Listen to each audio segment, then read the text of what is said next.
Videocast number 50, Merit Badge Instruction. As a merit badge counselor for a number of merit badges, some of which are ego acquired, I've met with lots of Scouts over the years. Depending on the badge and the Scout's preparedness, I have seen individual Scouts numerous times. The more prepared the Scout is, generally the easier the process goes. But the merit badge process is not all about the specific merit badge that's being worked on. The process is an opportunity for the Scout to interact with an adult whom they might not know. This can be frightening. It's a sort of job interview of sorts. It's expected that the Scout pick up the phone and call the merit badge counselor to introduce himself and explain why he's calling. The Scout needs to communicate information and in return receive information to reach a goal, that of working on and earning a merit badge. As a result, I'm not a big fan of councils that have more merit badge days and even troops that service all the merit badges within their own troop. I feel they lessen the experience and it actually robs the Scout of this interaction. Scouts who meet for merit badges are supposed to come prepared with the book, any pre-work discussed, and dressed in their Class A uniform unless otherwise discussed. In meeting with Scouts, I've also met at my home and also in local libraries.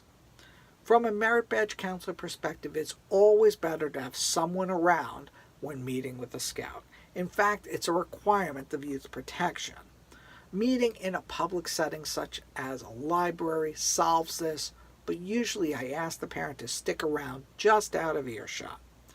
Some well-meaning parents sometimes will jump in and answer the question being posed, or do the, "Johnny, do you remember what state capital was and where we went there this summer? Don't you? Which kind of negates the question. So for that reason, I like the parents across the room a bit.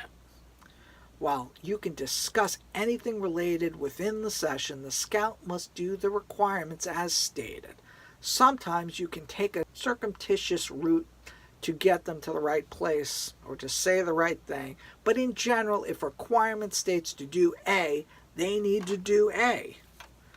I've seen this to be somewhat of a problem at Scout camps, as some junior merit badge counselors are more concerned with Johnny being in the room with 20 other Scouts more than actually having Johnny complete the specific requirements.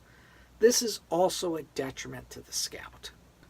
While as a Scoutmaster you can't really insert yourself into the process, you can steer Scouts away from badge classes and camps that don't follow the guidelines correctly. And you can also have a troop activity that reinforce the skills that they completed, but it's not the ideal scenario. But this is what works for us.